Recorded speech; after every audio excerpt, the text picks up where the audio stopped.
All right, good afternoon. We're going to go ahead and start the meeting. We have a quorum now. Would like to begin with Senate Bill 6, Senator Dr. Kay Kirkpatrick. Right here, Mr. Chair? Is that what you want? Try Is it this now. good? Okay. Yeah. We good?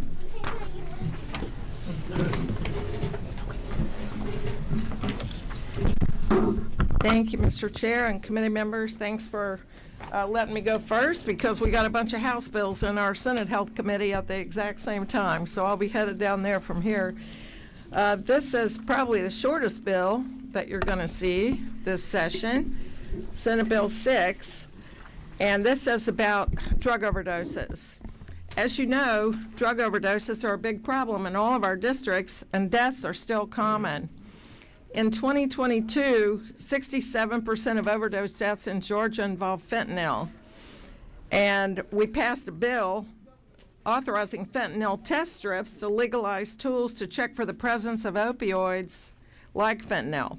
Now, there's a non-opioid drug called xylazine that's causing harm to Georgians. Since 2022, the percentage of overdose deaths involving xylazine has increased from 0.8% to 9%, and 100% of suspected xylazine overdose deaths in 2022 also involve fentanyl. These can involve people from all walks of life. Fentanyl is commonly understood now as a street drug, but xylazine is another street drug that does not respond to naloxone, Narcan is the brand name, because it's not an opioid. It's a horse tranquilizer. It's used by veterinarians, but is now being used to lace drugs or used on its own. Known on the street as Tranq, it causes various serious health issues, including death. The DEA put out a report on the growing threat of xylazine in 2022. There's a wide range of other adulterants and even industrial chemicals that are harming Georgians, and it's not known what the next adulterant will be, opioid or not. The latest one I've read about is hard to pronounce. I think it's called meadtomidine, commonly known as rhino tranq or mead. This bill simply broadens the bill that we passed previously to include tools like xylazine test strips, which now do exist, and tests for other adulterants. It's not uncommon for us to pass bills on specific substances and end up having to fix the bills later that we've already passed by adding information that we receive later. In this case, the language does not have a laundry list, but it accounts for changes that emerge in the future. I don't condone drug use, and I work hard on prevention and recovery efforts.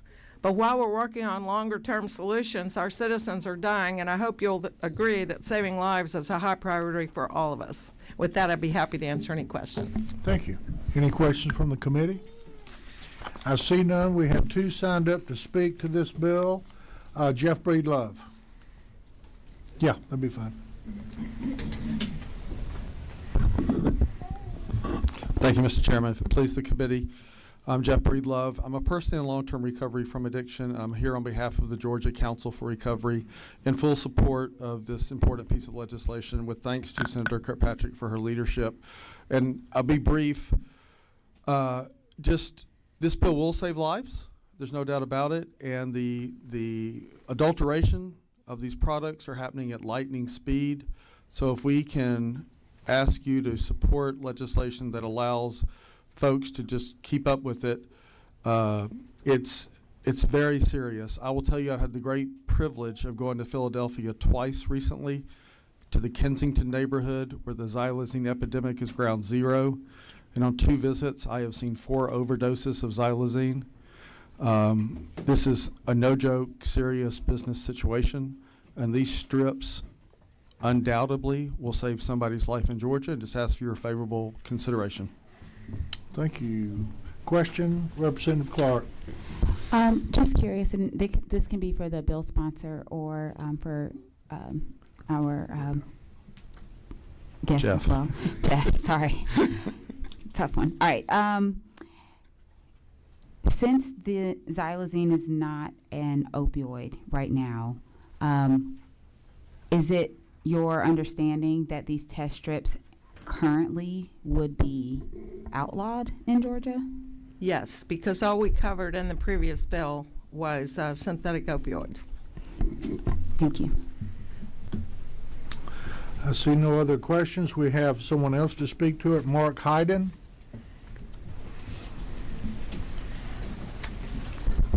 Well, Chairman and members of the committee, my name is Mark Hayden, and I'm the Director of State Government Affairs at the R Street Institute, which is a free market think tank that supports limited, effective government in many areas, including harm reduction, and that's why Senate Bill 6 is of special interest to us. And first and foremost, I want to say that we at the R Street Institute, we don't support illegal drug use, but we understand that abstinence-only approaches simply don't work for everybody. Even with the best prevention and treatment tools in place, some people will continue to take illicit substances. So we try to reduce harm where it can't be eliminated, and this can be done in a host of ways, particularly by broadening and legalizing drug checking tools, and thankfully the legislature has already legalized fentanyl test strips. And this was critically important because Georgia has been mired in a drug overdose crisis for years as Georgians have inadvertently ingested adulterants and suffered the consequences.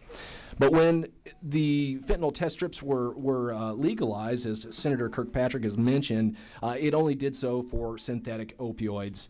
And now fentanyl is one of the primary culprits of the crisis, but it's far from the only one. There are other adulterants out there, including xylazine, that are on the rise. Now, xylazine is particularly bad in that it's a non-opioid tranquilizer that causes a dangerous drop in heart rate, blood pressure, and breathing, resulting in many deaths. In Georgia alone, between 2020 and 2022, deaths involving xylazine rose by 1,380%. And there is no reversal agent approved for human use for xylazine, so that makes it so much more important to be able to test for its presence in advance.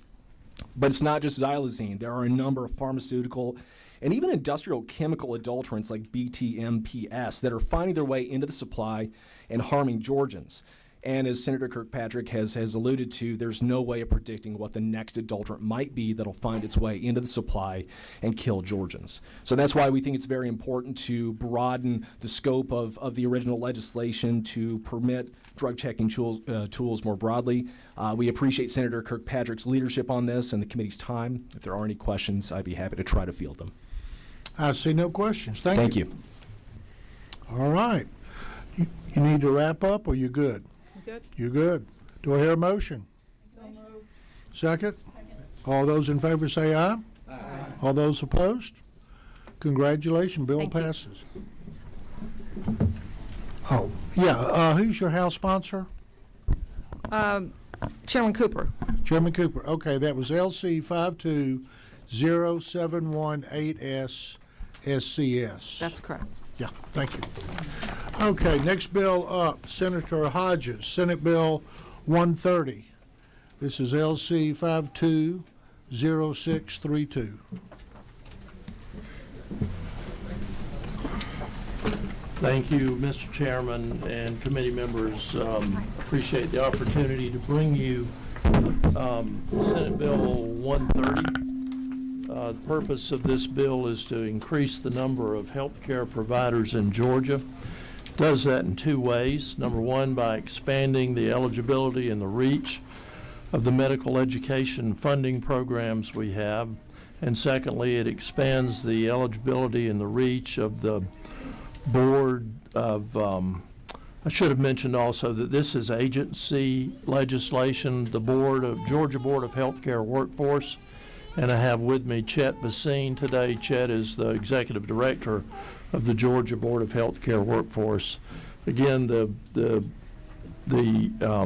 second way that that this bill expands the number of healthcare providers in Georgia is by expanding the scope, eligibility, and reach of the board's service cancelable loan programs. This bill amends Title 31 OCG 31-7-95 regarding funding of medical education provided by hospital authorities and designated teaching hospitals.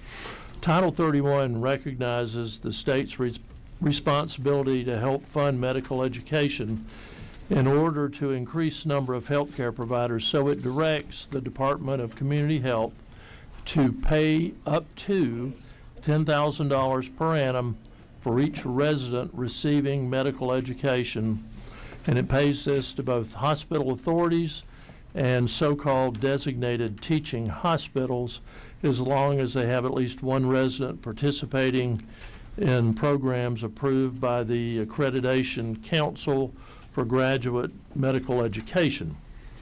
This bill amends that. It adds to the scope of the program by changing a term. It changes the term designated teaching hospital to designated institutions. So in addition to hospitals that are owned by authorities and non-authority owned teaching hospitals, this change will add medical facilities to this resident reimbursement program, as long as they have a CMMS, Center for Medicare Medicaid number. They're participating in Medicare and Georgia Medicaid, and they have contracts with the state to offer AC or GME programs to residency or fellowship participants. The additional institutions could include federal qualified health centers, FQHCs, or standalone clinics. Again, all we're doing here is expanding the reach and the eligibility of this program. This program is handled by the Georgia Healthcare Workforce Board. If appropriated funds do not cover the program, funding is reduced pro rata. So no institutions are added until adequate funding is procured. Section 2 of this bill also amends Code Section 3134-2 in order to add to the number of providers in underserved areas of the state, and the Healthcare Workforce Board designates what areas are underserved. And it does that by adding final year residents and fellowship physicians to a list of providers eligible to participate in the board's service counselable loan programs. And if you're not familiar with these programs, basically what they do is they allow providers, if they agree to serve for a specified period of time in a specified geographical area, the state pays back some of their medical education. It's there's about $5 million in that program right now. It's very effective. Currently, we have physician, dentists, PAs, advanced practice RNs who've completed their medical education, and this will add final year residents and final year fellows to that list. And then Section 3 simply requires that a resident or a fellow fellowship physician participant to be a citizen of the United States or native born. So I ask for your favorable consideration and be glad to accept or to answer any questions. And we also have some amendments I believe we need to deal with. You've got a question. Okay. All right. Representative Clark. Thank you, Mr. Chair. So whenever we expand programs like this, there is a cost that comes with it. And so I know it is subject to appropriation. Do you all have an estimate of, by expanding the pool of people who are eligible, how much more would need to be appropriated to this program to make sure that you're reaching your objective? Well, Chet can speak to that better than I can, but we're not asking for any more money here. Okay. Go ahead. Thank you. Excellent question. I agree with Senator Hodges. This does not require any additional funding. All we're attempting to do is to change the code so the final year residents and or fellows can apply. The reason behind it that might help out is the way the program is currently set up. A physician, let's just use a hypothetical internal medicine physician, graduates Emory and decides to work at Emory. Should they be motivated by doing one of these loan repayment programs, they would not be eligible until after they've gone into practice or finished residency.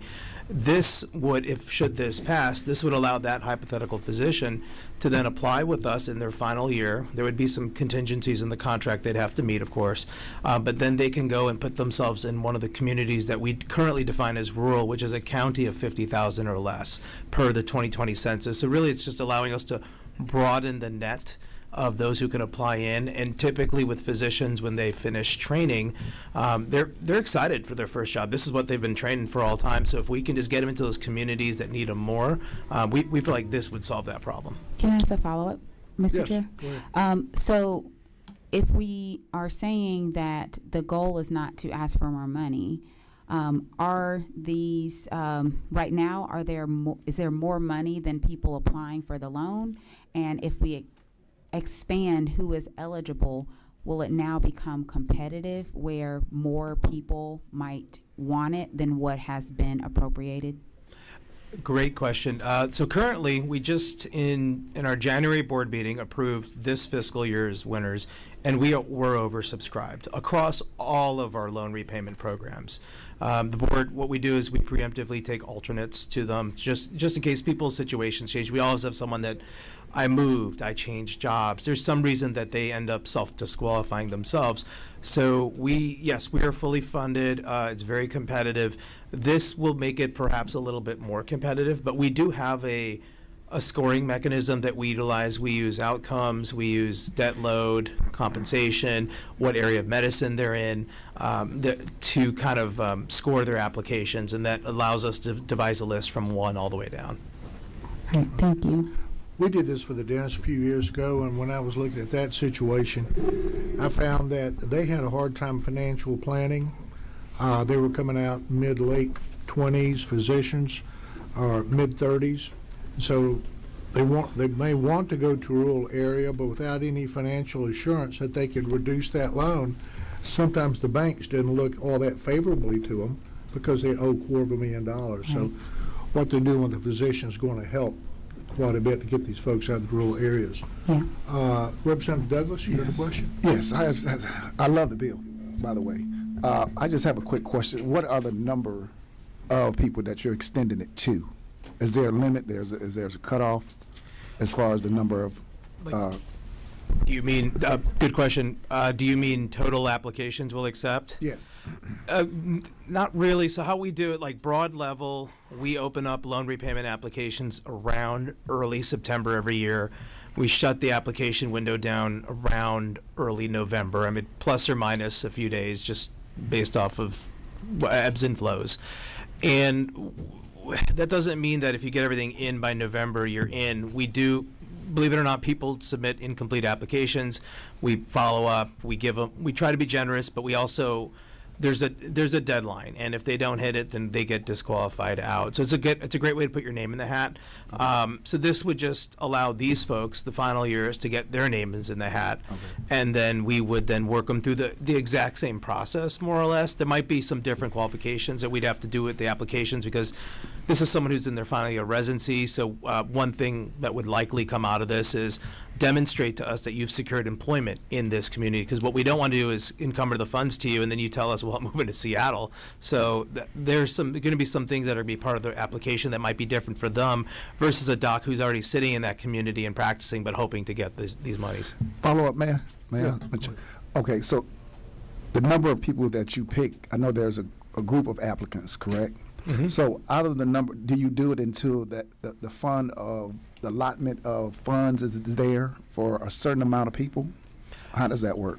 So, good question. So, depending on, actually, a really good example, I'm just going to use the one with Chair Hawkins that we worked on with the dental students. So, I think this was just last year that we worked on it, where final year dental students can apply, and there are 6 slots for those individuals. So, we manage that program to 6 slots, and then we've got a separate program. It's not actually going to be part of this bill because it's for nurse faculty, but I have the information memorized, so it's an easy example. I know I have 10 slots for that one. These ones, they're not rounded numbers. It's like 62 and 37, so I don't want to misspeak here, but Gotcha. we would manage to those sub-allotments. Okay, thank you. Yep.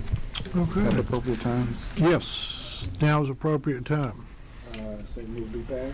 Okay, do I hear a second? Second. Okay, we do have some amendments by the author. We talked Friday, they're short amendments. So Senator Hodges, if you will go ahead and present your amendments. Certain. Basically, if we could, what we're trying to do here is to modify OCG 49-10-5. So if in the existing law 49-10-5, if we could take section B4, remove the words behavioral health care providers and replace it with all health care licensees, and then secondly, update section A3 by adding a list of state licensees, which I have here. Can you give us line numbers on both these amendments? Let's see. Sure. Well, now, this would not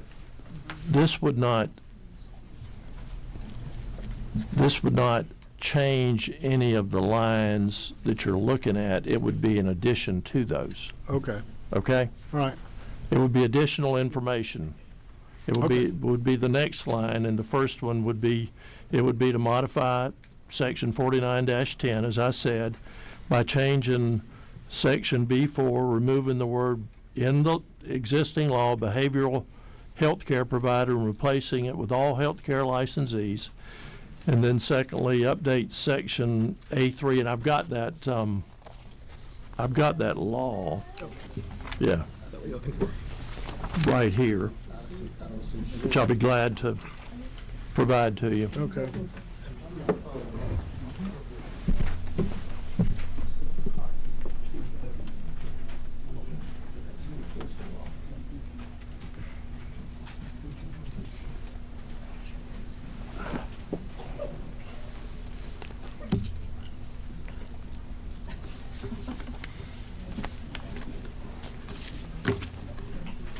And if you'll go to, Mr. Chairman, if you go to line B4,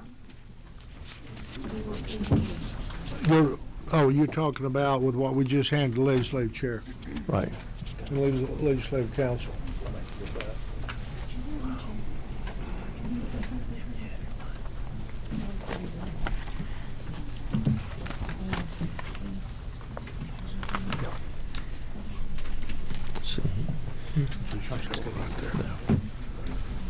Okay, shoot.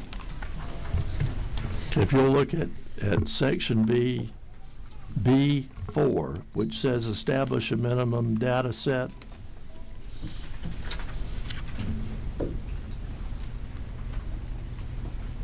And then the second line, the words behavioral health care providers, strike behavioral health care providers and put in all healthcare licensees.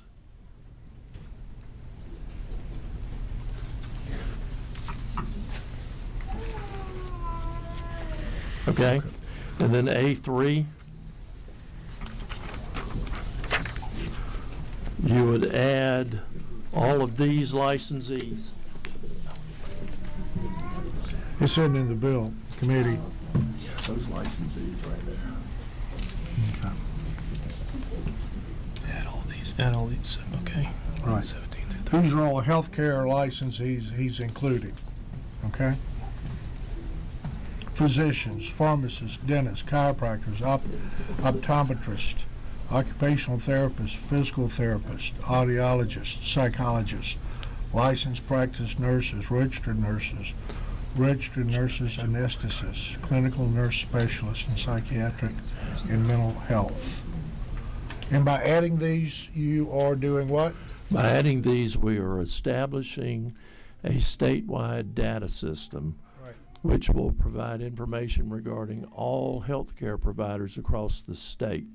It can be used by planners such as the Healthcare Workforce Board to assess the number of healthcare providers and the type of licensees we have in different parts of the state. It will allow them to know if we have a healthcare desert Right. in parts of the state so that we Right. can better plan for these other programs. Right. And it can also be used by consumers who are interested in finding a particular healthcare type of healthcare licensee in a particular part of the state. Right. So, Does everybody understand that on the committee? Are we okay? Would you like to speak to it, Legislative Council? Well, the only thing I was going to say is, in terms of drafting the committee sub, if I could have a little bit of flexibility from the committee just to incorporate what he said. We're not going to know the exact lines where things are going to go into until it's drafted. But if everybody's okay with the big picture, we'll just make the committee sub based on that. Now, if the committee is uncomfortable with this, we can do a hearing only, bring this back and do it next time, or we can do it today, whatever y'all. Yeah, I would prefer. Go ahead. Oh, You got it. one of y'all. All right. Representative Douglas, she's Yeah, pointing to you. Yes, I prefer to see it once it's drawn up, Okay.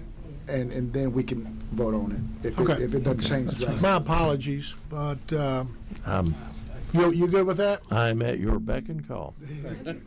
You're a gentleman. Okay. The committee, we will do a hearing on this. We'll rescind the motion and the second at this point. We're going to get you the written information for next meeting, and that way we can do this without any question. We good? Great, okay. All right, next bill up, Thank you, Mr. Chairman. Senator Albers, Senate Bill 58, LC 394531. Chair, I move to pass. I know this is You're out of order, as always, or usual. My dear friend. Mr. Chairman, members of committee, thank you so much for the opportunity to present this bill. And to my good friend and floor leader in the House, Billy Mitchell. This is a piece of legislation that many of you know is very personal to me and personal to one of your House members, Representative Rick Townsend. Both of us donated kidneys to our children. And thank God they're both happy and healthy and doing wonderful today. This is part of my life calling now, and what I will do, and as long as God keeps me on his green earth, and I will continue to do everything I can to eliminate that list of people who need a transplant. One of the issues that came up recently is how we transport those organs. Sometimes it is a very simple process. In the case of my son and I, we were both at Emory University Hospital. However, sometimes if it's a deceased donor, they may be in another part of the state. Other times, it's literally coming across the state, across state lines, or even via an airplane. Certain organs aren't just coming by themselves, they're coming with an entire medical team with them. For many years, there has been organ transplant vehicles. You've probably seen some on the interstate or even in your district. It looks similar to a paramedic that might be a supervisor, might look like a small fire apparatus. And they are typically have the same lights and sirens that you see on any other emergency vehicle. But because they were not explicitly in the code designated as such, there was a potential concern. So I worked with our wonderful Commissioner of Public Safety, which is Colonel Billy Hitchens, who we all, I think, know very well, especially the former commissioner, his dad, who's a distinguished House member, to craft this within the Department of Public Safety's code to label it as we do an ambulance for how they would apply in order to be able to run emergency, following the same rules as everyone else. The people who would drive those are typically retired firefighters, paramedics, and police officers who do that. Some get paid and some are volunteers. Again, they have the same credentials as all of us had to do, as I did for over 30 years for being a firefighter and EMT. And it simply puts that in the code, so it's a good, clean process. This passed through the Senate without any challenges, and with your good graces, I hope we'll get to do the same in the House, Mr. Chairman. I'll yield for any questions. We do have one. I'm not sure who this is. It's me, Mr. Chairman. Very seriously, Go ahead. very seriously, I am familiar with the senator's work on this issue. To be honest with you, when I first read the bill, I thought this was already law. It's good to see good common sense legislation. I think the senator should be rewarded for his efforts with the do pass motion. Thank you. Do I hear any other questions or comments? Seeing none. Oh, I'd like to ask one. Representative Douglas, go ahead. Is there a vehicle that's designated for this only, or is it at every ambulance that have that occupation? There are groups called organ procurement organizations that work all over the country to help in the transporting and moving around organs. They do that in Georgia, specifically with Emory and Piedmont, because there are two transplant hospitals. But these are nationwide networks that have then regional footprints of other entities. They're all non-for-profits that work to make sure we can get all the organs there in the right time and working the right people for the lists, and to make sure, obviously, they're going through the matching process. So we do have that operation here? Correct. Okay. Yes. No problem. Thank you. All right, I heard a motion. Do I hear a second? Second. All those in favor say aye. Aye. All those opposed? Congratulations. You've Thank got your you. bill, LC 394331, do pass. And could I follow up with a John Hancock of yours, Mr. Chairman? Thank you. Oh, yeah. Who's your House sponsor? That will be Representative Rick Townsend, my fellow living donor. Yep. Go, Thank you John. so much. You're welcome, John. All right, up next, House Bill 520, Representative Maziak.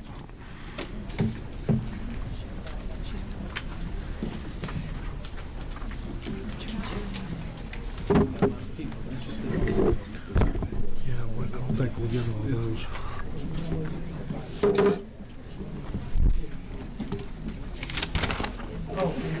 Also, it was not on your sheets. This is a hearing only today. Go ahead. I was going to mention that. Yeah, thank you. Thank you, Mr. Chairman. I so appreciate everybody staying for this hearing only. My goal here today is to get out good information and to help you understand the need for licensure for our home birth midwives. I have a little bit of skin in the game with this. As a chiropractor, I take care of a lot of pregnant ladies. And it came to my attention that we have some bad actors in the midwife world. And when it happened in my clinic, it shook me to the core to know that there were some bad actors out there with our mother mortality and infant mortality in our state, and to have bad actors taking care of women at their most vulnerable time in life and their most beautiful time in life to birth a baby. It just shook me. So today, what I would like to do is go over a little bit of information with you, and I have two certified midwives with me today, and then I think there's a list somewhere of some of the other people that would like to give you some good information. But when a state has an underground network of healthcare providers, it is our responsibility to provide that safety for the consumer through regulation rather than prosecution.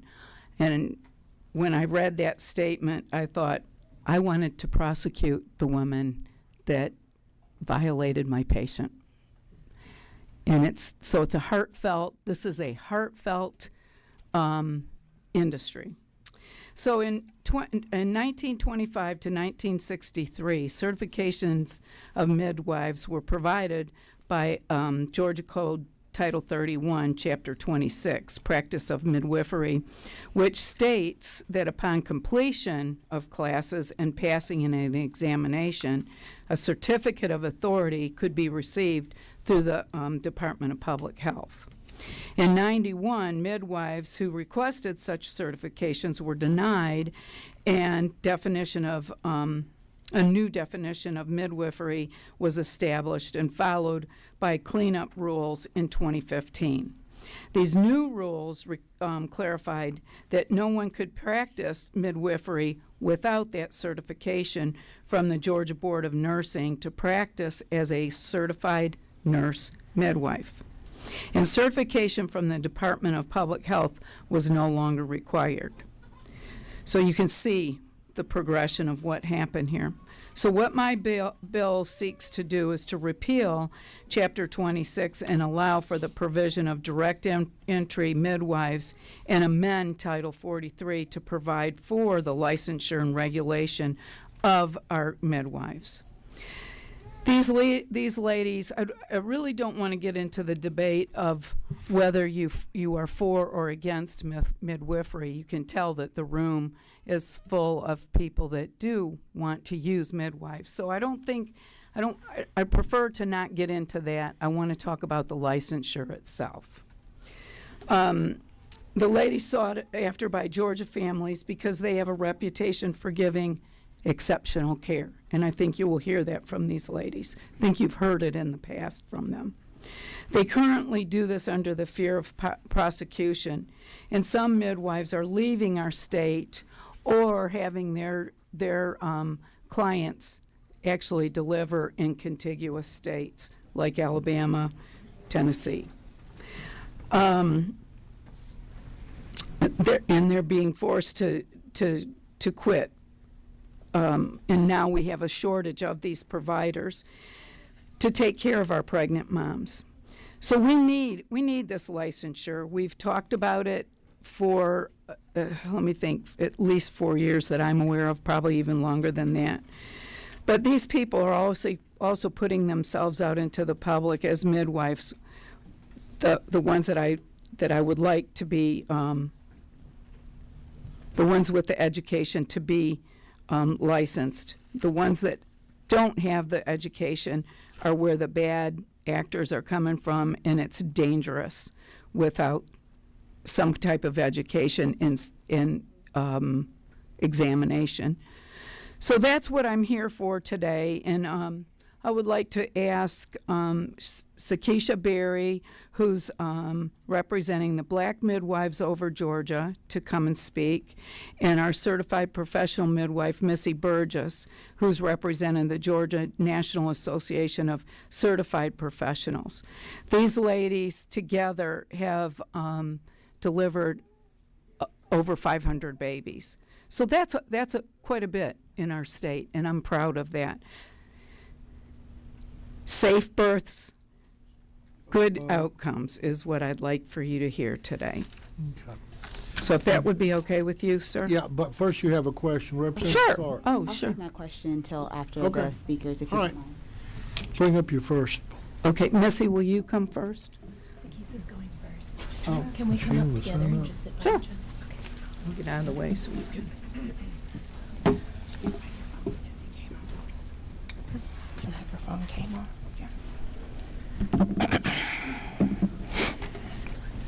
Could you say your name again, please? Sakisa. Are you on the sign-up sheet? No, I'm not. Okay. I'm All right, go ahead.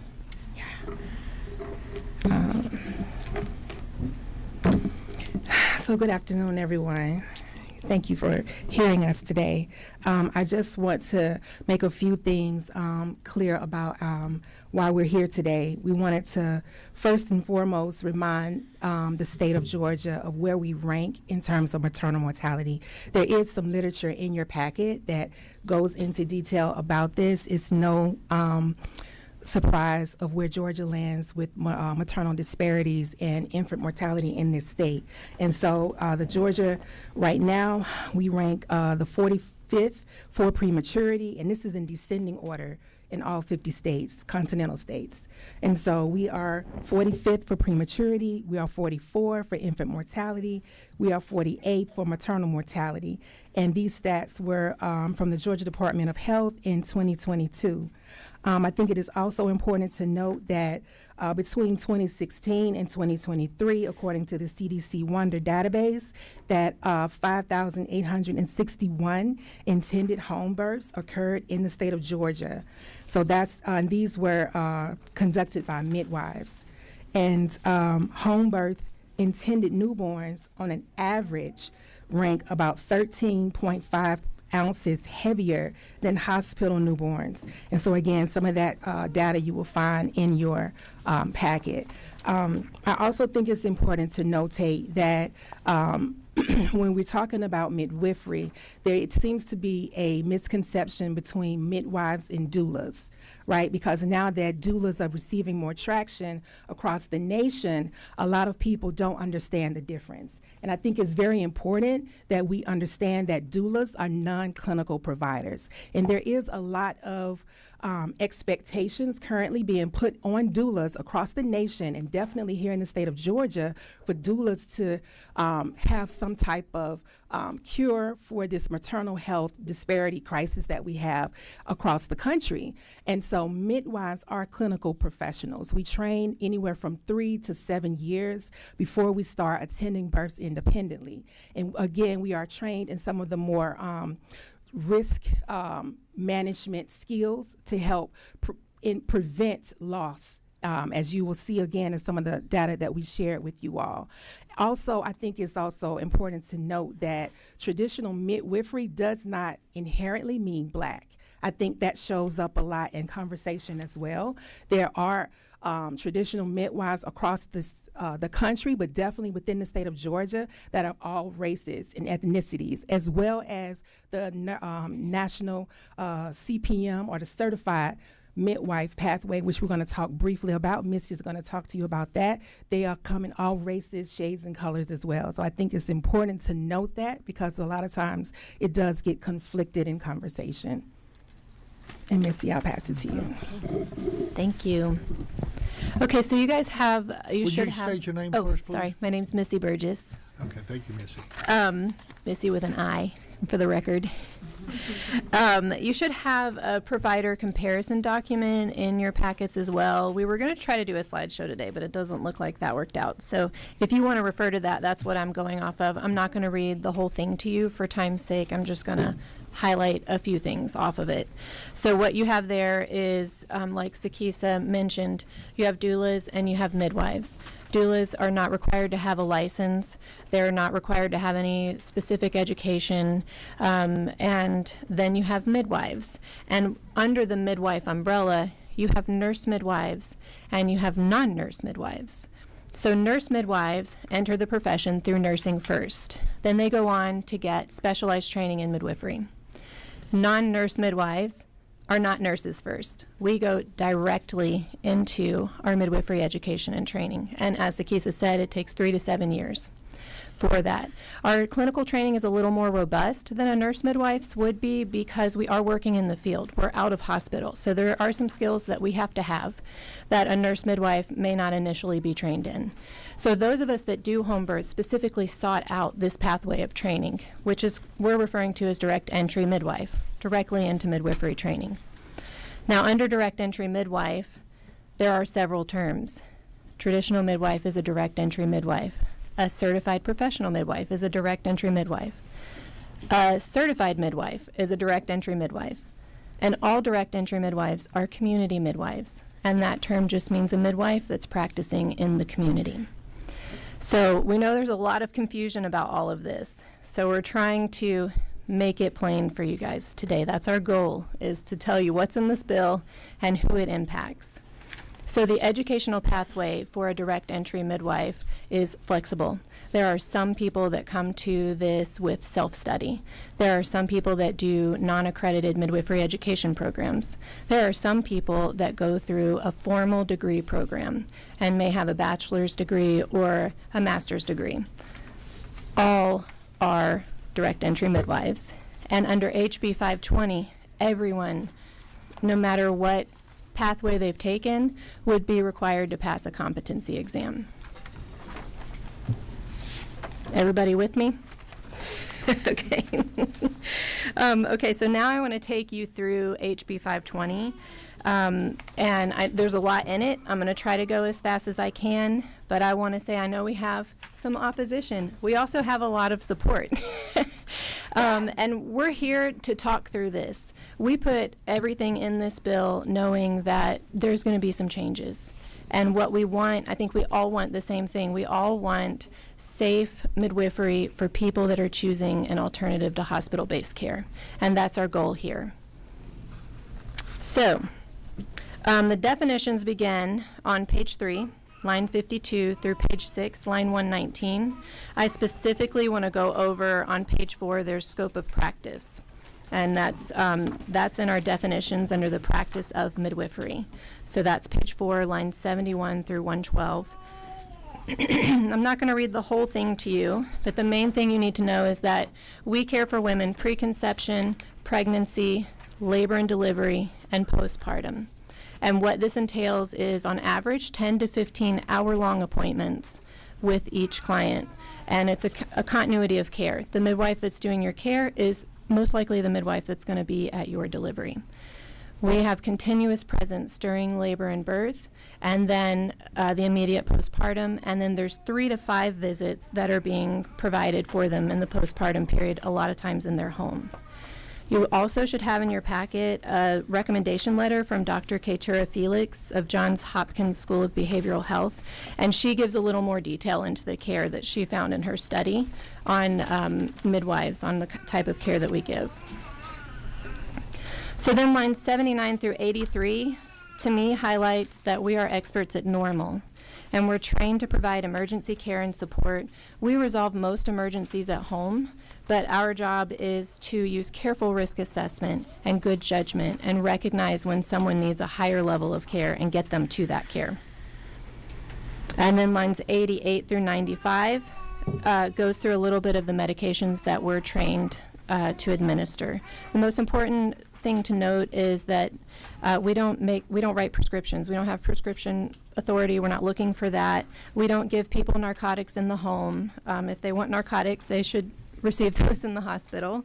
But there are some emergency medications such as antihemorrhagics, oxygen, and IV fluids that we would like to be able to legally carry, and as of right now, we don't have legal access to those. Lines 96 to 103 covers our postpartum care that includes suturing and newborn care. And that is another spot to highlight. We currently do provide all state mandated newborn screenings. And we were recently recognized by the Department of Public Health Newborn Screening Early Hearing Division for our efforts in this, because previously babies that were born at home were not being screened for hearing loss. Georgia has a higher number of babies born with hearing loss. And so several of us in the community took it upon ourselves to purchase the machines used to screen newborn hearing. They cost about $5,000 to $10,000. And we've been screening the babies, and they noticed. And so we're essentially mobile healthcare units. We're going into people's homes regularly. We're working with them closely. We're following up closely. And we can help solve a lot of the problems that Georgia's facing with access to care. We also file birth certificates through the State Vital Records System, GAVRS, which we've been doing since 2013.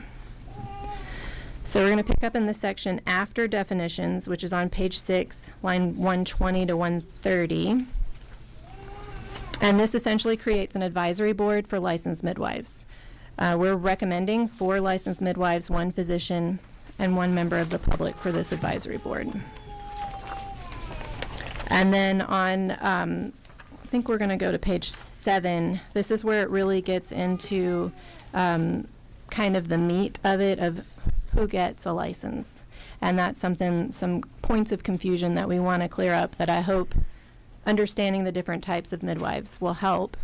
We worked as a coalition of midwives when we wrote this bill. We tried to bring to the table midwives of different pathways and different experiences, and we want this to represent the midwives who are already serving Georgia in these over 5,000 births that occurred from 2016 to 2023.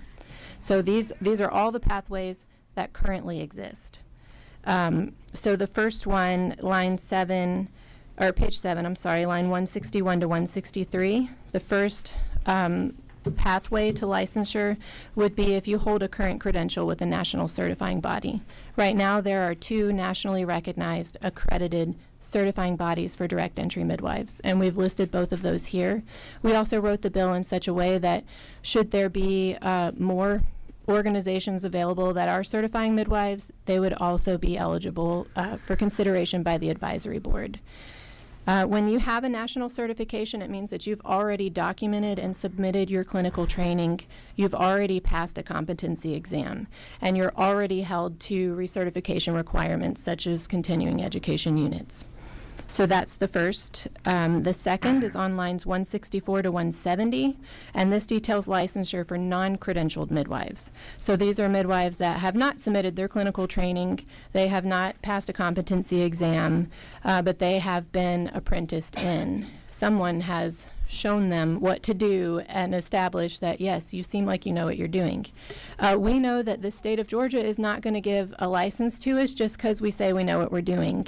So we have included what we think is reasonable, documenting 3 years of training with a qualified instructor, which would be anybody who's eligible for licensure under this chapter. Since there are no licensed midwives right now, we have to start somewhere. And then also passing a competency exam that's approved by the advisory board. And then on page 8, line 171, this essentially grandmothers and direct entry midwives who have been practicing for 25 years or more, because Georgia does have a strong history of midwifery happening here, and we want to honor that and make sure that we're including those that have been practicing for a long time. Line 172 to 174 also brings in the fourth pathway, which is midwives who are licensed in another jurisdiction with similar requirements. Right now, we have a lot of the Georgia midwives are licensed in other states. Every state around Georgia licenses us. We have midwives who live in Georgia who are licensed in other states and travel to those states to do their job there. And we have midwives from the surrounding states that are licensed that come into Georgia to do births here. So we currently cover 75% of all Georgia counties amongst all of us. Okay, so that's those. Oh, I'm sorry. Additional requirements are CPR certification and newborn resuscitation. And then we also require a pharmacology course. Those are fairly accessible online as part of CEUs. So I think that brings us to page 8. And on this page, it's going to outline requirements for licensure renewal. It's going to indicate conditions for investigating complaints or refusing to renew a license. On to page 9, which assigns further duties to the advisory board. Page 10 is another interesting one. It gives the state teeth for those calling themselves midwives without proof of training or competency by mandating informed consent and a fine for violations. So this goes back to what Representative Mathiak was talking about before. We do have individuals who are calling themselves midwives who have not apprenticed with anyone. They have not received any training. They don't have any education. They're just out there doing this. And right now there's no recourse for the families that are suffering. The best that might happen would be a cease and desist from the Board of Nursing, which is typically ignored. So what we're trying to do is establish a way for people to have to give informed consent of this is my training, this is my education, I am licensed, I am not licensed, because the consumer ought to be able to pick the type of midwife they want, and they should be able to readily identify that, and right now they can't. They just see people calling themselves midwives. They don't have any way to know, unless they know the questions to ask, which most people don't. Page 11 mandates informed consent for licensed midwives and authorizes birth certificate filing, which we're already doing. It shores up scope of practice. And then at the bottom, it outlines what happens if a client declines a recommended transfer of care from a midwife. Page 12, down on line 281, this protects a receiving or collaborating provider from being held liable for any care given by the midwife. We thought that was important to add. Page 13, line 300 to 307, further establishes boundaries for the scope of practice for licensed midwives. Lines 308 to 326 clarifies that this isn't to be applied to restrict parental rights or other caregivers who may be offering similar care. Page 14 allows for insurance coverage and defines a penalty for violations as already established in Georgia Code 31. So that's the end. I know that was really fast. But I'm trying to be respectful of your time. But just the main takeaway, every state around us licenses us. And I can't tell you how stressful it is to work as a midwife and desire a license, to practice under fear of prosecution for not having one, but also be denied the opportunity to have one. And also how frustrating it is to hear when there are stories of people that were misled by someone who called themselves a midwife who was not really a midwife. So that's it. We thank you. Yeah, I'm sorry. It's We're okay. trying to We figure thank out you the for your lights time. up here. We got Yeah, lights no. blinking. I'm trying to figure out. I'm not sure who number 9 is. Who's number 9? Mr. Chairman. That's me, Mr. Chairman. Oh, okay. Mr. Chairman. Go ahead. Is it your intent to allow the other speakers now, because they may clear up some of the questions I have, and then I'll ask a question? I'm sorry, repeat that. Is it your intent? Speak in the mic, please. Yeah. Is it your intent to allow other speakers at this time that might clear up some of the questions Of I course, have? of Or course, yeah.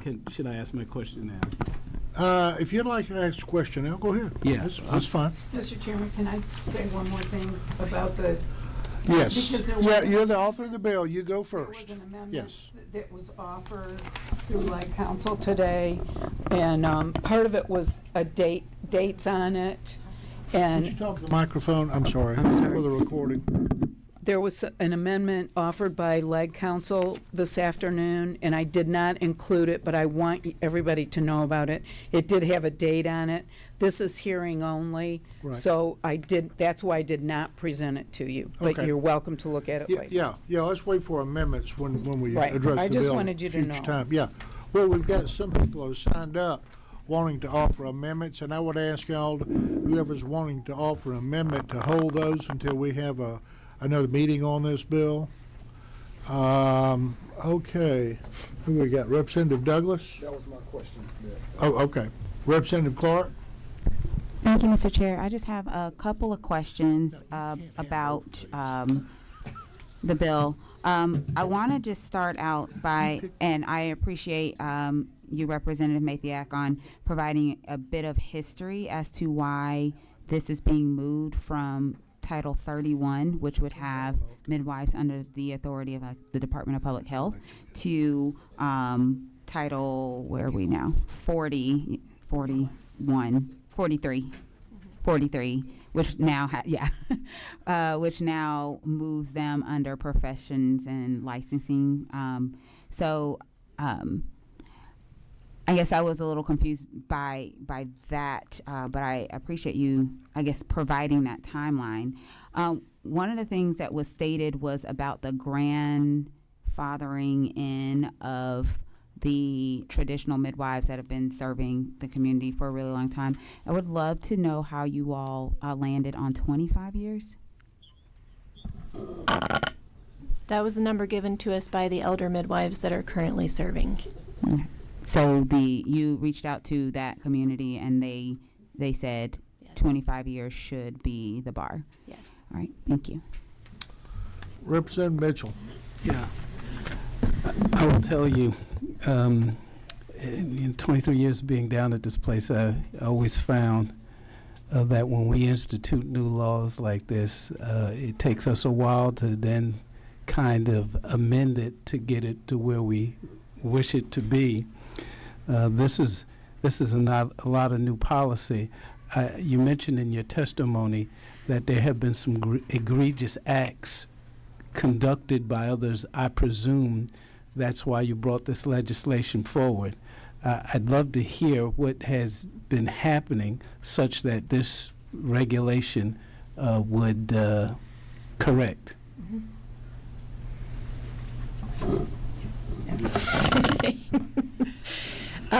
Yes, the main thing that brought this was the egregious acts, yes, but also the cease and desist that are rolling out of the Georgia Board of Nursing currently. So we've lost several midwives to that because you can have a complaint filed against you even when you haven't done anything. But it does tend to be what Chair Mathiak called the bad actors that ignore these cease and desist. So what you might have is, and some of them are people that have no training, and some of them are people that have had training. And so what you have is someone that does a birth in the community setting, and there's been some widely publicized outcomes recently since 2018 of a particular midwife that has repeated offenses, and she was a certified professional midwife. That certification was taken away because of these actions. But as far as the state of Georgia goes, there's been no recourse for these families. I think they've tried to pursue criminal suits. They've tried to pursue civil suits. They've not really gotten anywhere with it. And then since then, there's also been additional harm done by the same midwife. The midwives that get the cease and desist that stop practicing tend to be the ones, which I think there's testimony from one today. One was turned in by a reporter, and then her career was over. Another had a client who was disgruntled with her over a clerical issue, I would say, and her career in Georgia was also ended. About 90% of the people that attempt a home birth stay home. The midwives of Georgia actually have a lower hospital transfer rate than other places in the country. I think it's because we have good clinical judgment and we're careful who we consider a good candidate for home birth. But every time you take, you have someone who wants an epidural, well, they shouldn't be denied that right. Every time you take them in, you know that you as the midwife are risking, this is the end. I'm going to get a cease and desist. Someone's going to report me. And everything that I've worked for is going to be over with now. Mr. Chairman, if I may follow up. Mr. Chairman. Quickly. Yes, very quickly. Please. We're giving a lot of authority to this new board. Once it comes into effect, the advisory board may promulgate any rules and regulations necessary to carry out the provision of this chapter. I take that to mean that once we pass this, you don't need the legislature anymore because you can pass any rules and regulations that you see fit as a board. I don't know that I'm going to be on the board. So. No, or whoever the board is. Yes. That seems somewhat concerning. Is there someone else that you think should be given that task, that responsibility? I will say to you that when we create new legislation, there's got to be some kind of oversight, and I can see why your interests are there. But the legislative pieces there we give a lot of authority to this new board coming in, which should be of some concern to all of us. Okay. Yeah. We appreciate that feedback. Yeah. We're not legislators, just midwives. Yeah. I want to say this, if the other legislators will hold your questions for just a little bit. It's very cold in this room. It really I is. have mothers With babies. children here, No, it's and I freezing. would like for y'all to go ahead and make your comments. If you can keep them short so we can get to all the moms with babies. And as soon as you speak, if you want to leave, you can. Or if you want to stay and brave this cold room, it's up to you. Ma'am, with the two children here at the front. Yeah, you give precedence to the excuse babies. me, I thought my mic was on. Ma'am, would you like to come up to that chair right there and speak? Yeah. No, she's No, not. okay. I didn't realize my mic was off. I apologize. Is there a mother here with a child who would like to speak to the bill? Would you come forward? Is she signed up? I'm sure she is. You're doing a great job, Mr. Chair. Oh, you should see me. Go ahead. Thank you. Okay. So my name is Jordan Cornelia. I am a labor and delivery nurse. I am a certified nurse midwife student, and I'm also a home birth mom. I previously lived in Arizona where CPMs are licensed and able to work. So I personally have worked with them. I have also worked with certified nurse midwives. I've seen the training of CPMs. I have also seen the difference in training between certified nurse midwives, which are licensed in Georgia, as well as the training for CPMs, which is the licensure that we're talking about, or part of the licensure. And I have also seen the difference in hospital care versus home birth care, or CPMs versus, typical OBGYNs or midwives in the hospital, and that vast difference in care and outcomes. I, as a labor and delivery nurse, as well as a birth assistant, have seen difference in outcomes in obstetrical emergencies between home birth and in the hospital. Oftentimes in home birth, I saw we did not have to transfer care. We were able to take care of what needed to be taken care of. We were able to follow up quickly, be readily available if more care was needed. Whereas in the hospital, I oftentimes would see a cascade of interventions that would lead to further complications. And then speaking to how Missy mentioned earlier that if you are a mother interested in home birth, interviewing these different midwives, not knowing the differences between them all, she mentioned if you don't know the right questions to ask, you don't really know what you're asking, what you're looking for. And there was some very scary answers I received when interviewing midwives because I thankfully did know what to ask. So having that clarification of licensure between, you know, who's licensed by Georgia, who has passed these competency exams versus who's just kind of out here saying they can do it, that makes a huge difference. And then another piece that I have seen is hospital transfers and the lack of respect that can come from providers in the hospital when they have home birth transfers, because oftentimes these doctors or providers in the hospital have only heard the bad stories or have only heard of those who are not licensed. And a lot of times they will almost send their patients in under a guise, not letting them know, hey, this is a home birth transfer, versus oftentimes CPMs, certified midwives, will come in with their patients, and as was mentioned, they risk being told that they can no longer practice because they get reported by these providers, versus people who have built relationships with some of these CPMs are willing to take that report and fully hear the story and understand why transfer is happening. So just across the board, kind of in all areas, I've seen the differences between different licensed professionals and then different states' licensing as well. And I just feel that this would be beneficial for better birth outcomes, better neonatal outcomes, better access to care in general for everyone across the state of Georgia. So, Thank you. thank you for your time. Appreciate that. Is there another mother that would like to speak? Okay, then let's go. Oh, okay. Go ahead. My name is Stephanie Crunk. I am a midwife from the Calhoun area. I also am the mother of 7 children. I've birthed 6 of them at home, including my first baby. So I actually started midwifery when I was 18 before I ever had children. And I apprenticed to a midwife and served with several other midwives and worked as a doula in the hospital. We go to workshops and trainings and things like that to add experience to our, our portfolio as we go. Because I started in Mississippi, so it's a lot different there. I also am a National Registered EMT and a first responder in my community. So while I worked in the ambulance, you get a really good idea of when you go back into the home birth setting, the birth is not an emergency, it's a physiological process. And I know that's a lot of stuff there to explore, but it's really important to keep that in mind. So whenever women want to birth in a situation where it's heavily medicated, medicalized, and things like that, it becomes a problem. So because they can't, that's why I'm saying it's like a lot of things along that line. But the point is, my last baby, I was actually high risk. So I'm 40 years old now.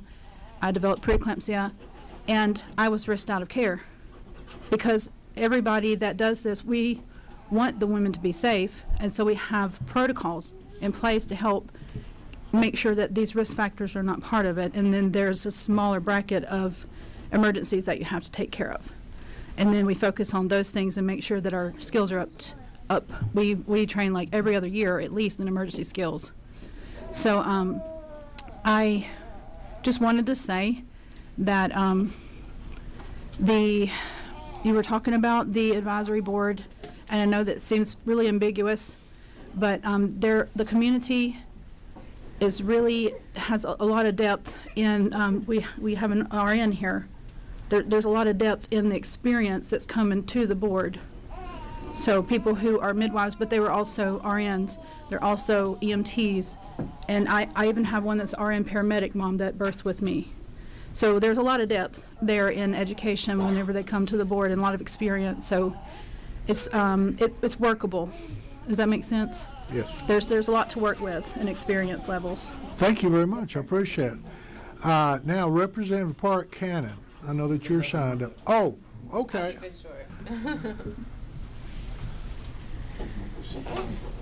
Greetings, Chairman. My name is Dr. Makita Moore. I'm here as a mother who birthed at home, as well as trained in psychology. And speaking from the value of allowing for home births to be more accessible and more standardized. Working as a mental health care professional, having to listen to clients who've experienced trauma. We're often in the hospital, right? And particularly thinking about African American women and our increased. You want to speak? The higher rates of maternal mortality among Black women.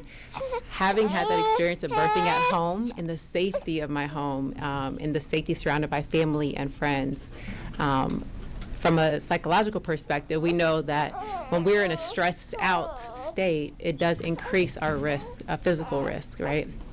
So being able to, trying to manage the mind. So I personally saw the value of birthing at home, having to come up with the money, right, because insurance isn't covering it right now in the state of Georgia. But my postpartum wellness was so much better because of that birth experience, as well as the prenatal care we received, and being able to work with the same midwife throughout that care, having that continuum of care. Versus when I was going to the OB as well, I was seeing different providers at that time, but being able to work with the same midwife throughout my pregnancy process instilled a level of trust and really being seen and monitored very closely, as well as the standard that she held me at to really take care of myself, because they want to make sure that I have a healthy pregnancy and delivery. So just to wrap it all up, I really hope that seeing all these healthy, happy babies in this room really speaks to the necessity of this kind of work and making midwifery accessible to all of us, because it's so important. Taking care of the citizen starts with the children and the woman, and these maternal mortality rates are preventable, and this is a big part of that. Thank you. I would say you had a successful birth. A very successful birth. And I She's believe excited she to be here. agrees with me. Yeah, absolutely. Thank you. Okay, any more mothers with babies? Representative Cannon, would you like to speak? I know that you signed up for an amendment. You want to wait? I think maybe she can go first. I'm sorry, I can't hear you. Maybe this person can go first, and then me. Whatever is your pleasure. We got 19 people signed up. I don't know that we're going to get to everybody. I just want to let y'all know that. We're going to run out of gas here in a little bit. Yeah, go ahead if you could make it short. Yeah, thanks. Okay. Sure. Thank you for hearing me. My name is Karina Edwards, and I am a licensed midwife in 2 states, and I'm also a certified professional midwife, and I'm also first-year law student, and I've been practicing for 6 years. 6 years, since 2019 is when I earned my CPM, and let me slow down because I'm nervous. Let me see what else I have to say here. So I'm NARM credentialed, but I was a traditional midwife prior to that for 6 years before I became credentialed. And I was a state midwife policy person for Black Mamas Matters Alliance in 2019.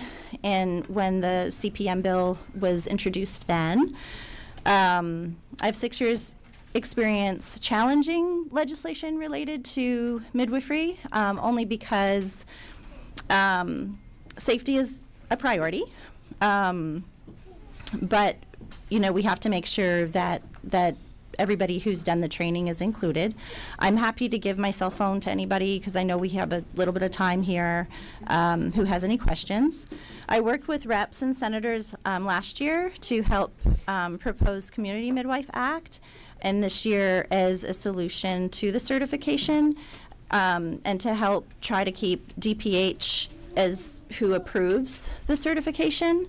And so I've worked with Rep. Cannon to help with HB 520, anything that I've come up as an experienced midwife, again, that just stands out to me because I have students that come from different backgrounds, and not all of them will meet what the bill says, even though that they're extremely experienced, and I just wouldn't want them limited to being able to license. I've prepared an analysis of the bill current with the Georgia current laws, And I also work under an Emory archived elder midwife who served on the original board of North American Registry of Midwives that credentials the CPM, as well as MANA.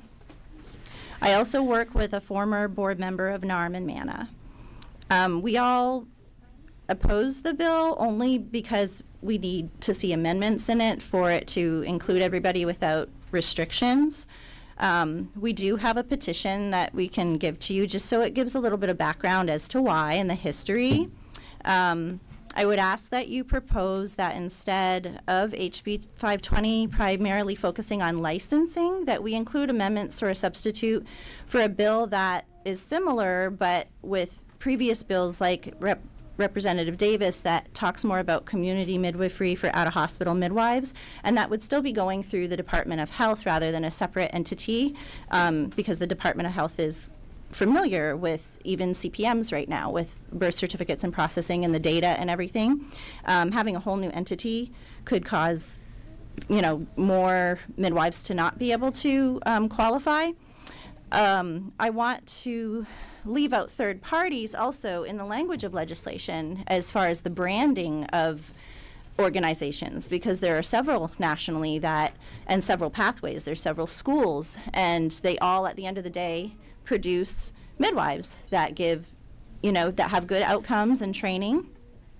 So, please do not create a new board that takes away DPH's authority, and just revise maybe some of the requirements for DPH. And then the only legislation we actually need really with the health department, just again, this is from my experience, and this is from me being both traditional midwife and a licensed midwife, is to continue to issue the certification and then just remove things from it like the history had in it, like the original Georgia Code, STD testing for midwives and things like that. And I want to make sure I have the right one. Okay. And then some of the things, again, to help are just, again, not creating the new board. And then the biggest concern is more so like with the medications that are talked about, because there's some midwives that don't have 25 years experience. They have maybe 10 years experience, and they don't have proof of a 3-year apprenticeship, but they have 100 documented births with families that are satisfied with their services. They have healthcare professionals and other licensed healthcare professionals like myself or like others who can write letters of recommendation. That would include them, and then that wouldn't exclude some of the midwives that have been in the community working for a long time, serving the families, good outcomes, that just don't meet the requirements as they are right now. And then a provision again for, instead of license, that the Department of Health issues that certification again, like they did previously. And then maybe for the people who want to carry medication or who are trained to carry medication, they can get another, the health department has a lot of authority with, certifying people for screening tests and for metabolic screening, where they can legally do it even without a license. So it would just help to allow people to still practice their craft with what they can prove they're trained in as far as pharmacology and things like that, but it won't exclude or segregate all the midwives who otherwise might not have that one thing, who are trained traditionally, have the training, have the skills, but don't quite meet the exact requirements. It would just eliminate a lot more midwives. And so thank you for hearing me, but that's my biggest concern with it as a licensed midwife as well as a traditional midwife. Thank you. If you could get that information, email it to me. I will Yes. distribute it with the committee. Great. Okay? Thank you. Thank you. Representative Park. Okay, thank you, members. I really appreciate the fact that we're even here. I am a doula, as many of you know, which means I'm an emotional and physical support person for people in birth. I've helped have 4 babies this legislative session, running out from here, going and helping folks. So I care a lot about this issue. I have studied Title 31 as it relates to this. I don't support moving it to Title 43. I've made a sub to this bill, and I do have that, and I'm happy to share it with the sponsor and with other members. Really, my thought on this is licensure is too high a bar for what we're talking about here. This is very reminiscent of what happened with breastfeeding. In 2016, House Bill 649 was passed for IBCLCs and CLCs, ultimately a brand of lactation counselor, and it went all the way to the Georgia Supreme Court. IBCLCs lost, community lactation consultants won, and unfortunately that law is still sitting on our books. But this is very reminiscent of that same legislative approach.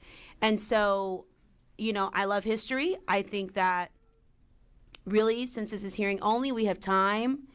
We have time to watch and learn more about history. Yes, some history was shared, but I really think folks need to watch All My Babies to better understand the push out of Black midwives in my hometown of Albany, Georgia, because that really talks about, I think, the history of the public health department's role and lack thereof use of supporting midwifery in Georgia. To the author's point of bad actors, there are organizations written into this version of this bill that have been a part of bad acting. Let's be clear, the midwives that have faced some media scrutiny, the ones who have gone through some issues, those are the CPMs who are writing this bill. And there was one caveat about a very specific instance. That person intentionally actually let her certification expire because of things that were happening in the community before her formal review process. So there's just more there than what is really being said. I do just want to bring some facts to the table. One of the organizations being written into here, which is NARM, I have some copies of this. They wrote a formal board announcement talking about fiduciary misconduct, about their board members resigning. We also have examples of people who were a part of NARM. It's a board of volunteers. Prospective board members have to have been CPMs for at least 3 years. One person kept the CPM title for many years, despite my misgivings of the innate racial and socioeconomic bias of being a professional midwife. This notion of midwifery as a profession rather than a calling has always bothered me. First and foremost, the NARM CPM process is racist. Secondly, the credential part is part of a patriarchal hierarchy adopted by NARM, MEEK, and other institutions, having people oppress each other via access and approval. To the conversation on MANA, they had some things that went on with FAM. And so there's just more here that I would like for us as legislators to look at. You know, the part about grandmothering in, please let us grandmother in individuals who have saved lives here.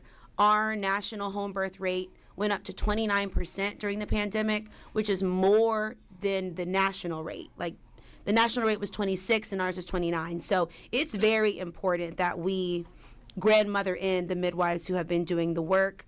I just think it needs to cover more than one grandmother midwife.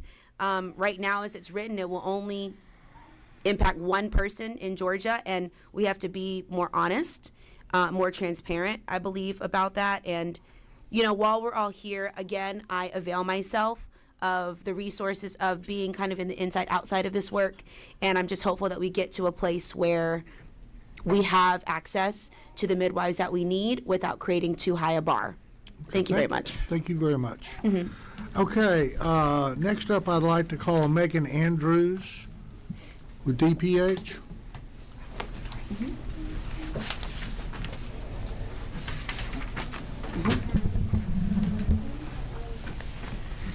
Hi, Chairman Hawkins, members of the committee. For those of you that don't know me, my name's Megan Andrews. I'm the Assistant Commissioner for Policy at the Georgia Department of Public Health. I appreciate y'all having me here to talk about the department's position on this. There was some information provided as far as the background and history in the regulation of midwives, and I do have some additional information that I'll provide to you just for the committee's knowledge. The Department of Public Health was certifying midwives in the 1960s, and this was prior to certified nurse midwives being trained or licensed in any sort of capacity. As background, Emory's CNM program started in 1977. So as that program got off the ground and more certified nurse midwives came into practice, DPH adopted an internal policy in 1979 to end certification of non-nurse midwives, now that the availability of certified nurse midwives came to play in Georgia. So that's some background. We have not certified non-nurse midwives since 1979. We do have a handful of concerns with this legislation that I'd like to talk about. I'll just cover a few of them, and I'm happy to talk to the sponsor we met earlier to discuss some of the concerns. But one of the top ones is there is no requirement in this bill for physician supervision. In the state of Georgia, nurses are required to operate under a nurse protocol agreement. There are limitations on the number of nurses that a physician is allowed to supervise to 8. These providers do not have as high of a level of education and training, I would say, as a nurse midwife who goes to nursing school for 4 years and then goes on to get a master's degree in midwifery. So that is one concern. We want to make sure anyone that's providing medical care is working as part of a medical team, not in a silo, on their own and consulting as they see fit. The next concern that we have is there's no requirement in the legislation that births occur within a certain proximity to a hospital. As I'm sure you have all heard, there's been many rural hospital closures over the last several years. In the last 10, 15 rural hospitals have closed their labor and delivery units, which is increasing the distance where patients are required to travel in order to get to care. When there's a delivery complication or emergency in some of these situations, a home birth could be up to an hour from a birthing facility that is equipped to handle that medical emergency. So that is another concern of ours, is making sure that there is some proximity to a backup medical provider that can handle an emergency if it does come up. And then the last piece I want to cover is there is a lot of high-risk factors that aren't taken into consideration in this bill that we think need to be considered for. They cite a few reasons when a home birth is not a good idea or shouldn't be permitted. For example, if they are medically induced labors, if it's after, I believe, 43 weeks or prior to 37 weeks, those are considered high risk and should be conducted at a hospital. But there's other situations that would warrant consideration for being considered high risk, like prior C-sections, maternal age, preeclampsia, high blood pressure, alcohol or drug use during pregnancy, fetal abnormalities. There's a list of a lot of situations that could rise to the level of a high-risk situation for a home birth. So we want to make sure that women are getting the care that they need at the appropriate facilities that are equipped to handle any emergencies that arise. Again, I'm happy to continue the conversation with the bill sponsor about our concerns, but thank you for letting us come. Thank you. I would suggest that offline. Yep. I got a light blinking here. Can I ask a question? Yeah. First, I had a question. I hear your objections. If those were addressed, would DPH be opposed to moving this from the current authority of DPH and into a separate licensing board? Let me restate. What is the DPH's position on that? On that, that is not necessarily a concern. It's just making sure that this is drafted and carefully crafted in a way that has guardrails to protect mothers and babies in these situations. I don't think we're necessarily opposed to licensure, as long as it's done in a way that protects those situations. Yeah. Go ahead. Thank you, Chairman. My question is this. A number of people spoke about bad actors. Mm-hmm. Do we have any data to show that this is a situation that is so out of control that we have to have a totally independent board now? Or we need to, I also need to know, Mm-hmm. if we move this direction, how many people are we actually eliminating from being able to practice something they've been doing for decades? Are we talking a small number, or are we talking getting rid of a huge number of people, which would further eliminate some of the people who are providing services, as it is in the middle of a time when people do not have access to care? Do anyone have the data to show that? To just let you know, so in terms of the data, in regards to your first question, I don't know where that data is located. We do have stories that we do hear, and I'm certain that we could isolate that data for you. But I would love to speak to the second part of your question. Our bill is a consensus bill, and so I'm not certain where that's coming from, that it's limiting access for anyone. There are several pathways. And so I want to speak to one point that was lifted up earlier, that it was only created by one specific credentialing body. That's not true. I myself am not a CPM. I was very instrumental in the development of this bill. Not only myself, there were other midwives as well. And so not all of us held the same credentialing. And so there was a lot of intentionality in place to make certain that it was a consensus bill. And so as we walked through the bill earlier, we identified that there are several pathways. One is for those who are already credentialed. One would be for a pathway similar to myself, who is not credentialed. I am non-licensed and I'm non-credentialed. However, I do have I meet some of the criteria that is outlined there in terms of I've attended well over 50 births. I have been doing this work well over 3 years. That's a pathway that I would follow. Another one was the 25-year concern. That's just one pathway, another additional pathway that someone else may also want to follow. And so as we pointed out, there are 4 different pathways within the bill. We attempted to make it as unified as possible. Follow up, Chairman? Yes. That's one thing that when I listen to a number of people speak on this issue, Yes. I said as a nurse, Yes. we have different levels. We have the nurse's aide, we have the LPN, Yes. we have the registered nurse, and then we have the specialty nurses from NICU to ICU, which was Absolutely. me, on. So you had different levels. So I'm looking at this through the eyes of nursing, that if we would have said, okay, if you don't get the training of an ICU nurse, then you can't be a nurse. When, depending on where you are in your training and what kind of service you want to deliver, Correct. you may not want to be an ICU nurse or a NICU nurse, and Okay. my hat is off to NICU nurses. Absolutely.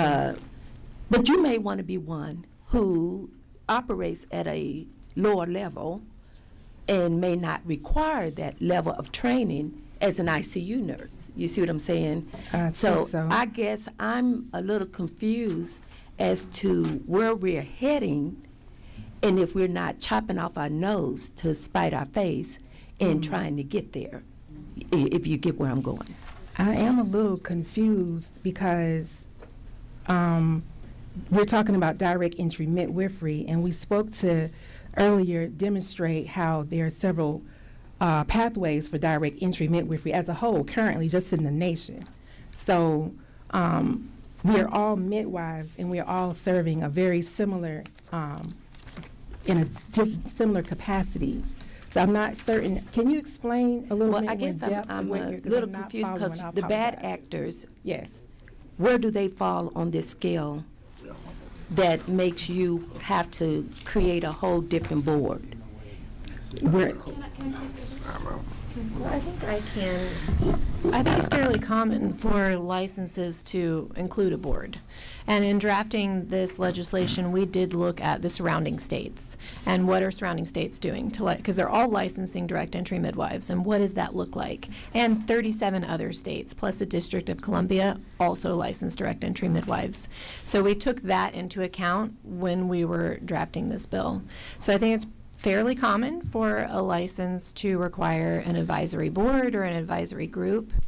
And then the other piece is without licensure, no one's really tracking this right now. It's underground, as Chair Mathiak said before. It's kind of an underground thing that's happening, which is one of the reasons why we need licensure, because we're not really able to follow how many midwives are there, how many, since we've been filing birth certificates, home birth intended since 2013, we can at least get an idea of how many births are occurring in the state of Georgia, intended on purpose at home, and that's a really great start.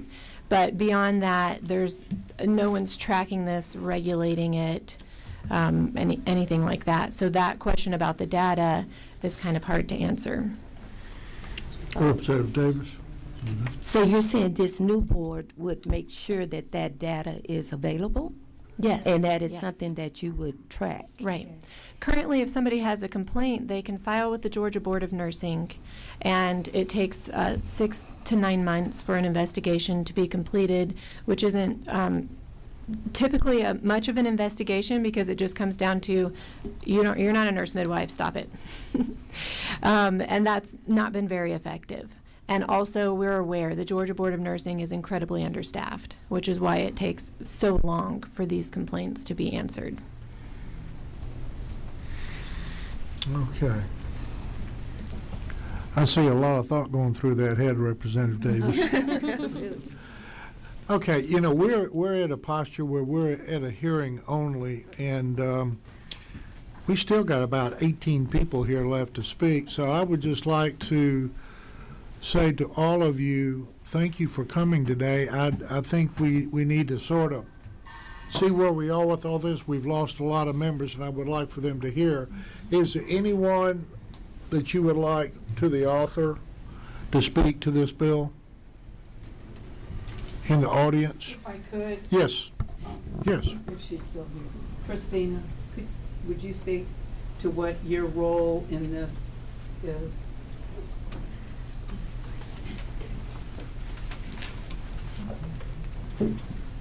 Hi. Yes. Thank you for having us. I come in and I would consider a non-biased opinion. You are. Oh, sorry. Christina. Pruitt, that's right. Am I on there? Oh, yeah. Somebody did that for me. Thank you. I became involved in the home birth community with the home birth of my third child. My home birth midwife became my hero immediately. I think the thought of her being prosecuted for giving me one of the best experiences I've ever had, and something that has changed the trajectory of my life, is just not comprehensive. I have been a midwifery assistant for the last 19 years, attended births as a labor doula, close to 400. I keep meaning to count, but these are both in and out of home and hospital environments. I'm here to support this bill because I've had the unique opportunity to witness quality of care and level of concern from countless providers that include perinatologists, obstetricians, and midwives.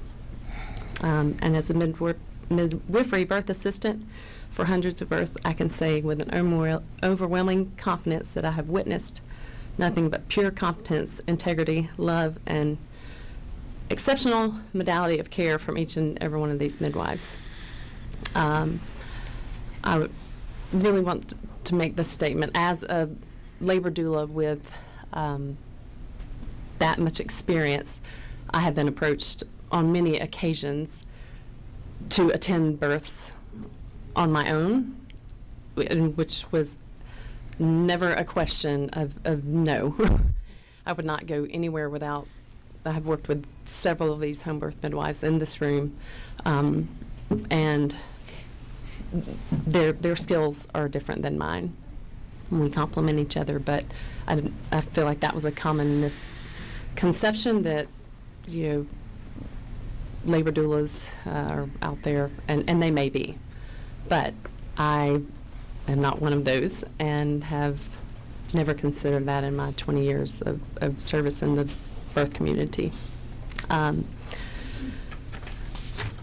thing, that may be a route that I take later, and it is my intent in the future, if Lord willing, to learn from these and continue to learn from these midwives and be provided the education opportunities to become a midwife and live on property, which we have in South Georgia, Taylor County, which has a desperate need for quality maternity care. And choose to birth, that they choose to birth in their home. It is also my desire that my own children who choose home birth have the resources and support from our state to do so. Currently, I live in a state surrounded by states that have the ability to do so. But I don't want to leave here. This is my home state.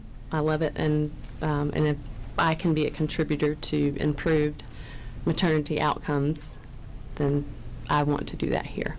Thank you. Yeah. You know, I think we all, on this committee and in this room, all think of patients first. This is definitely a patient-centered bill.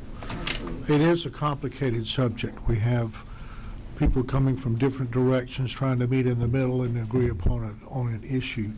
I know we have a lot of people here still left that have not spoken, and I apologize to all of you, but I think that you know, at this point, we've lost most of our committee, and I appreciate y'all coming. This is a subject that's going to be continued, okay? So I would like to thank all of y'all again and just say this meeting is adjourned. Thank you. Thank you, Mr. Chairman.